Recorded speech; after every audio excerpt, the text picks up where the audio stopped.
ఊహించినట్టుగానే exit polls వచ్చాయన్నారు కూటమి అభ్యర్థి CM Ramesh. ఆంధ్రప్రదేశ్లో కూటమి ప్రభుత్వం, కేంద్రంలో బీజేపీ ప్రభుత్వం రాబోతున్నాయన్నారు. ఆరా మస్తాన్ సంస్థ ఎగ్జిట్ పోల్స్ సర్వే బూటకమన్నారు. సర్వే చేసేందుకు ఆరా సంస్థకు డబ్బులు ఏ విధంగా వచ్చాయోనని సందేహం వ్యక్తం చేశారు. అందరూ కూడా మా ఏజెంట్లందరూ కూడా జాగ్రత్తగా ఉండాలి. ఎందుకంటే పోస్టల్ బ్యాలెట్స్ గురించి మనం చూస్తున్నాం. సజ్జల రామకృష్ణారెడ్డి ఏ విధంగా వ్యాఖ్యలు చేశాడు, రెచ్చగొట్టే విధంగా వ్యాఖ్యలు చేశాడు. ఎవరు కూడా తొందరపడద్దు, అందరూ ఓపికగా ఉండండి. మేమంతా కూడా క్యాండిడేట్లు 7 మంది అసెంబ్లీ క్యాండిడేట్లు కానీ పార్లమెంట్ నుంచి కండక్ట్ చేసిన నేను కూడా అక్కడే కౌంటింగ్ దగ్గరే ఉంటాం. ఆఫీసర్లతో ఎప్పటికప్పుడు మాట్లాడతాం.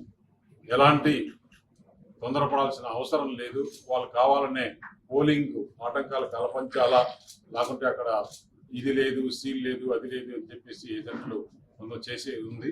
అవన్నీ కూడా ఏం లేదు, మేము అక్కడే ఉంటాం కాబట్టి ఏజెంట్లు కూడా ఎవరు తొందరపడద్దు, ఓపికగా ఉండాలి. కౌంటింగ్ అయిపోయి లాస్ట్ స్టేజ్ సర్టిఫికేట్ తీసుకొని కౌంటింగ్ క్లోజ్ అయ్యేంత వరకు కూడా ప్రతి ఒక్క ఏజెంటు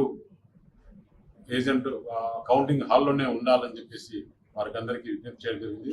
రేపు మా ఏజెంట్లకు అందరికీ కూడా కాన్స్టిట్యున్సీ వైజు, అలాగే పార్లమెంట్ వైజు, అసెంబ్లీ వైజు అన్ని కూడా వాళ్ళకందరికీ ట్రైనింగ్ ప్రోగ్రామ్ ఉంటుంది.